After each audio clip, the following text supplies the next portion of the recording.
Aloha no, I'm Leslie Wilcox of PBS Hawaii.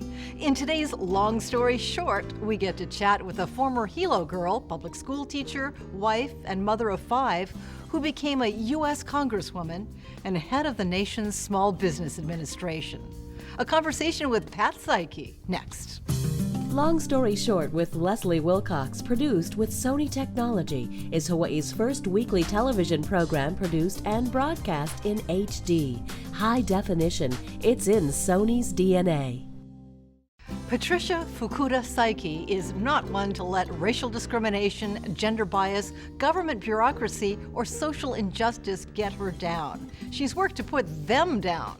Obstacles she faced early in life and early in her career motivated her to take action. And to hear her stories, you can see why. My parents were, well, let me put it this way. My father was the original feminist. He had 3 daughters. There were 3 of us. I was the eldest. And he said, you can be anything you want to be. But look at school teaching and look at nursing as the first 2 priority occupations. But other than that, you can choose to do whatever you want to do. And he wanted each of us to be a star tennis player like he was. He was a tennis coach at Hilo High School. So he trained each of us to play tennis. And he called us Sonny Boy, because he had no sons. But we felt a sense of independence, and my father gave us that. My mother, of course, was a seamstress. She worked with her hands, and she supported us all the way. So growing up in Hilo was nice. When your dad said you can be anything you want, did he truly mean that? Because he did direct you to teaching and nursing. Well, he thought those were 2 honorable professions. But he said, if there's anything else you want to be, go for it. And were other parents of that age saying, find a good guy, get somebody to support you? I don't know. I would suspect so. But he was very independent, so he made us feel very independent. Why do you think he was so independent with his girls? I don't know what it was, but he was a sort of a trendsetter in that he wanted to excel and he wanted to push us into competing and that sort of thing. And even if we were girls, just girls, he felt that we could win. So he was a champion in my book. Did you feel racial prejudice? No, not at all. No racial prejudice. Maybe some sex bias, but other than that, nothing that we couldn't overcome. What kind of sex bias? Well, girls are not supposed to march forward and speak up too loudly. You have to sit at the table on the ocean side instead of the mountain side because men are higher than women, that sort of thing. And that's old style Japanese folklore, I used to call it. And and I broke all those rules. So. And what happened to you when you broke those rules? Nothing, because my daddy backed me up. Okay, so you became a teacher, and you thought that was what you were going to do for the rest of your life? Yes, I really did think so. I found it challenging. I graduated from the University of Hawaii. And the interesting thing is, because we were not a wealthy family, we knew that we had to help each other up. My 2 sisters and myself, we knew we had to help each other. And because I was the eldest, and I stayed in a dormitory for 1 year at Halilaulima, which is right across the street from your studio, and I was able to stay there for 1 year. After that, I said, the sister below me wants to go to the mainland to school. We don't have the money, so give it to her, I'll work. And so I got a job with Rudy Tong, who started Aloha Airlines. It was called TPA, Aloha Airlines. And we had those propeller planes, the DC-6s, propeller planes. And we worked, and there were 5 of us from the University of Hawaii who were the weekend girls that came down and took over from the regulars. Back before they were called flight attendants, you were a stewardess. I was a stewardess, that's right. And we worked weekends, holidays, vacations, and we got double pay when the volcano erupted. In those days, we could fly right into the crater. Of course, my parents almost had a heart attack every time I took that flight. But it paid my way through school. And so my second sister, my sister, just below me, got to go to Teachers College in Iowa. And we both helped the third one to go to school. So it was an adventuresome period, a fun time, and we earned our money, worked hard. Oh, and then my first job was at Punahou School. Dr. Fox, who was then the principal of Punahou, came up to the university and looked over the flock of people that he could hire, and he said, well, Pat, why don't you come over and teach at Punahou? We need some local girls. So I was one of the few local girls, the first ones, to be on the staff at Punahou. And it was exciting because, you know, here you're breaking ground and you're forging ahead into an arena where nobody else had been. Were you sort of a quiet groundbreaker, or were you pretty flashy? Oh, some people would say I was flashy, but... Because you spoke up quite a bit? Oh, yes, because I was outspoken and because I said my piece. And I enjoyed the years at Punahou. And then after that, of course, I got married to my dear husband, who was an obstetrician gynecologist. Went to the mainland. I taught there in Toledo, Ohio. And that's a whole new, different adventure because the people in Toledo had nothing, no idea about what Hawaii was. And here I was teaching their kids, so for discipline purposes, what I did was I told my children, I shouldn't say children, they're 8th graders, 8th and 9th graders, I challenged them to behave and perform, and I will teach them the hula. Now, I was not exactly what you would call a connoisseur of the hula, but I had watched it enough to know what to do. And we put on a May Day program, and we rehearsed, and we got those kids in line, and I'm telling you, I never had a discipline problem. In fact, at the same time, the parents invited me to their homes because I had never been exposed to the bar mitzvah. I had never been to a Polish wedding, an Irish wedding. I had never been to any of these ethnic celebrations. And so I was exposed. First time I went to a Jewish store and ate those nice big pickles, and it was wonderful teaching there and meeting these kids and these families. And while my husband was doing his residency in OBGYN. It sounds like you got a chance to introduce them to Hawaii and break some of the misconceptions about this place. Exactly, right. Of course, they thought we lived in huts and wore hula skirts all the time. But we were so dynamic in our May Day presentation that the Chamber of Commerce of Toledo, Ohio, invited us down to put on a performance in the middle of town. And the school was very happy. They got a bus for us, and we went down there. Parents all came and joined us. And you're right, they were exposed to what Hawaii really can be like, or is like. So at that point in your life, you eventually had 5 children. Yeah. And you're married to he became a chief of staff at a hospital. You could have just settled into a life of raising kids and done a wonderful job being a wife and mom. Oh, I could have, yes. And I'm not saying you didn't, but you also did other things. Yeah, I could have done a lot of things. I had many, many choices. But there were several things that pushed me into the political arena.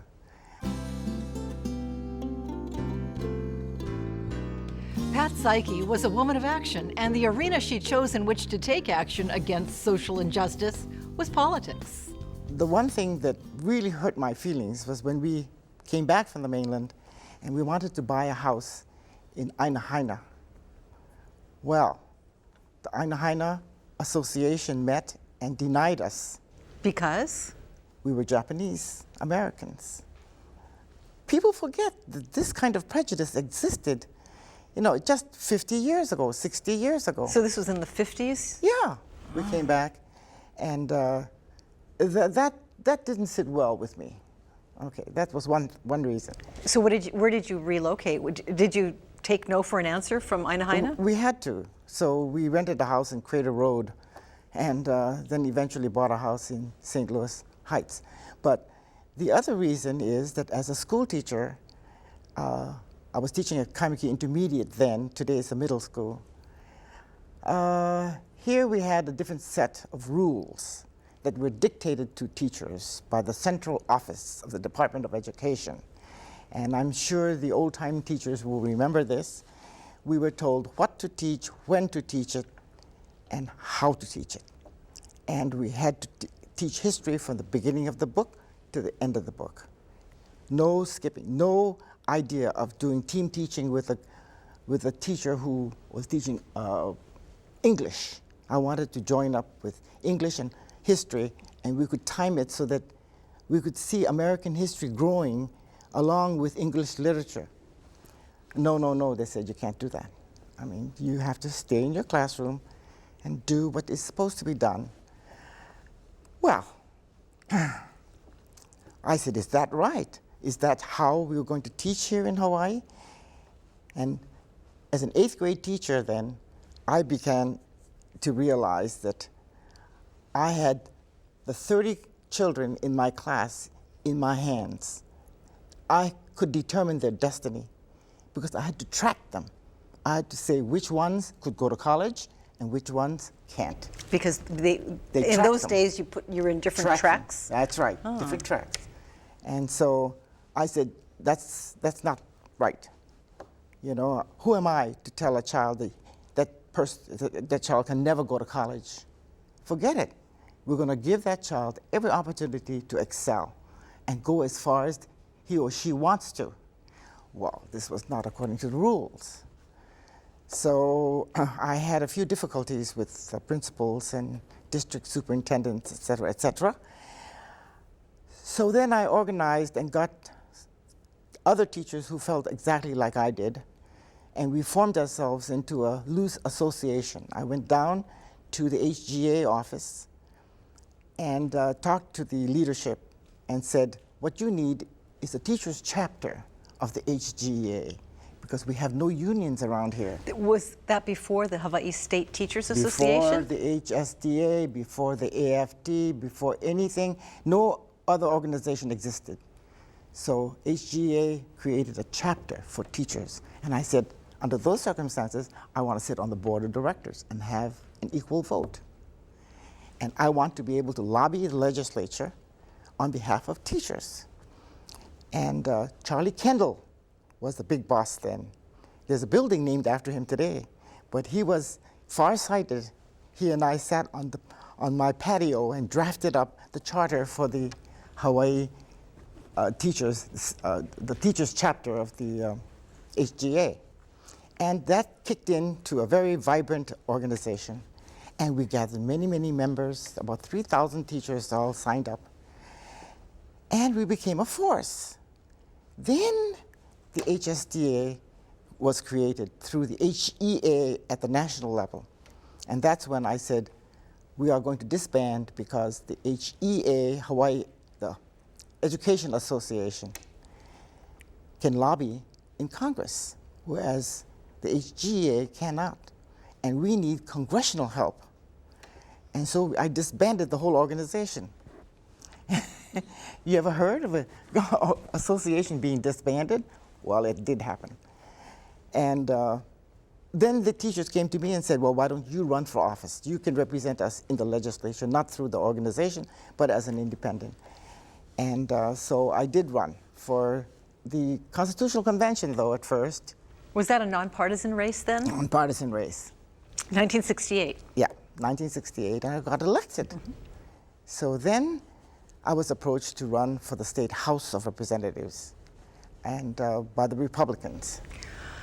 And I decided, well, that would be a challenge, wouldn't it, in this state? Well, you know, I've always wanted to ask you that. I mean, you were probably a young teacher at the time of the Democratic Revolution of 1954, where AJAs got into power. Yeah. And you weren't among them. Instead, you went against the grain a little later and That's right. ran as a Republican. Because I saw what was going on in the state, and I knew that we had to have alternative choices. We had to have representation from both sides, not just one party, but two-party representation. And I felt very strongly at that time that the Republicans were not doing well at all, and the Democrats were running roughshod in many ways. So I decided that, hey, what I'll do is I'll run for the other party and make a few more waves. Did the Democrats try to woo you? Oh, yes. Oh, yes. Oh, yes, they did. but they were not successful. Because you wanted to shake things up. Yeah, yeah. That's what But it was a lonely job much of the time. lonely and difficult. But you know, people who believe in you don't care about your party.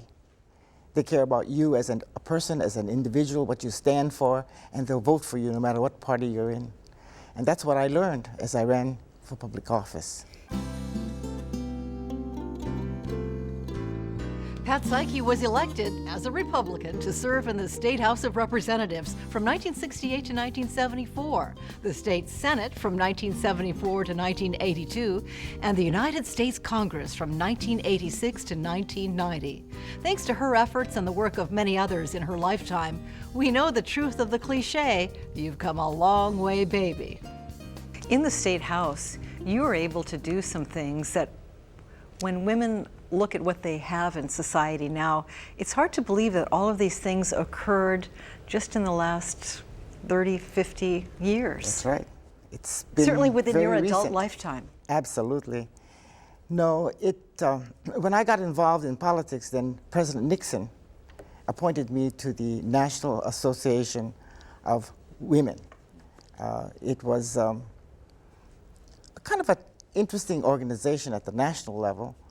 And so I was, of course, pleased at being appointed, and went to Washington and sat in on many of the meetings and watched the Congress perform, et cetera, et cetera. This is while you were in the State House? This is when I was in the State House.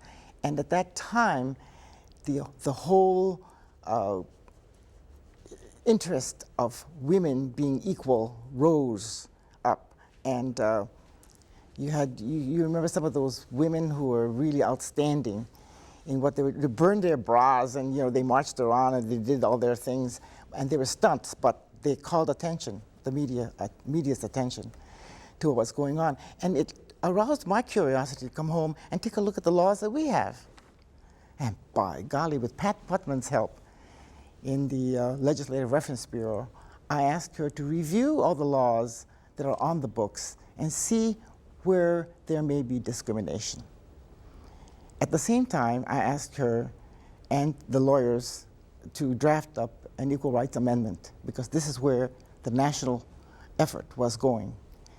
And so we prepared this package of 28 bills and the Equal Rights Amendment. And I had some good friends in the legislature. I didn't work alone. I mean, this was a bipartisan effort, although a lot of people didn't know it. But people like Senator John Ushijima from the Big Island, his wife, Margaret. We had Pat Putman. We had quite a few others who were Democrats and committed ones. John Ushijima introduced a companion. In the Senate. In the Senate. And I told him, if you can do this, I'll do the lobbying in the House. And we did. And we were successful. Well, what are some of those bills that came into law as a result of your steering things through? Well, there was so much I don't think the young people today remember. A woman could not have a credit card in her own name. She couldn't own a mortgage in her own name. And if she were divorced, she had all kinds of problems. Her husband, ex-husband, had to give permission for her to be able to have access to the bank account. I mean, these were crippling things that held women back.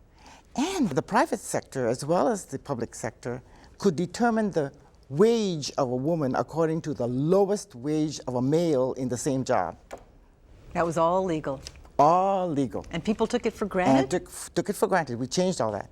And a woman who was pregnant couldn't get maternity leave with pay. She just couldn't do it. And we had to change that. We had to change, and if a person wanted to use her maiden name for whatever reason, professionally, or whether after a divorce she wanted to retain her maiden name, can't do it. We changed it so that today a woman can use any name she prefers.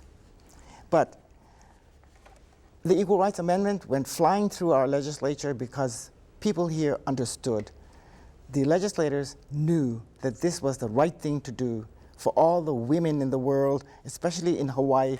And we had the very highest percentage of women who were working. That was 1972 when the ERA passed here. Right. In fact, Star Bulletin columnist Richard Brecka did a column a year or so ago where he said an intern in the office couldn't believe that it was such a big deal when you steered that that bill through, because it just seemed like that should have happened, 100 years ago, but it didn't. It happened in 1972. That's right, and that wasn't that long ago. But and those were fun years because we had interested people, concerned people, thinking people who looked at what Hawaii should be and how people should be treated. They weren't that concerned about the petty little things that today sometimes take up too much time. Why do you think that is? I don't know. It's partisanship gone to the edge, to the far end. It's the lack of appreciation, I think, of what legislation could do instead of holding back and trying to constrict and sort of confine people. You don't have the big thinkers anymore. And in those days, it was fun to work with Jack Burns, Governor Burns, and we had Tadao Beppu, who was really terrific. You're naming Democrats here. Yeah, they're all pals. I mean, we used to fight like heck on the floor of the House or on the floor of the Senate. But after that, we went out and had Simon, and we talked about legislation. But I will tell you, the most fun I had really was in when we joined up with a rascal group of Democrat senators and formed a coalition. Dickie Wong, Cayetano was involved in this, and so was Abercrombie. And we took the power away with half Republicans, half Democrats, and joined the coalition for 2 years. And that was called the dissident faction by the media. Dissident faction by the media, right. And I was fortunate enough to head up the Committee on Higher Education. And it was at that time that we created the Kapiolani Community College up at Fort Ruger. I worked with Joyce Tsunoda, who was chancellor at the time, and we not only drafted up the legislation to make this exchange, which was acceptable to people like Jack Burns, who really wanted that area for medical school. And we plotted out the parking spots. We wanted to make sure that we had enough parking so that the neighbors would not have to put up with students parking in their streets. It happened within a fairly 2 years. Compact period of time. Oh, Fudge Matsuda was president of the university at the time. I called him up. I said, Fudge, 2 years, that's all you've got, because that's all I'm going to be a chairman of this committee. Let's do this in 2 years and get it done. And look how long it took to get the medical school and West Oahu University. Right. But we did that. And the same year, we built the law school library. So in those 2 years, we accomplished a tremendous number of things. Okay, and what do you attribute that to? Again, to the coalition. We had the power, we had the votes, and we could move it through. We had Governor Ariyoshi, who was open-minded about things. So it wasn't about, as you said, partisanship to the max. It was about bridging gaps. Right. It was bridging gaps. And it was people who liked stirring up a little dust, too. Yeah, that's what it was.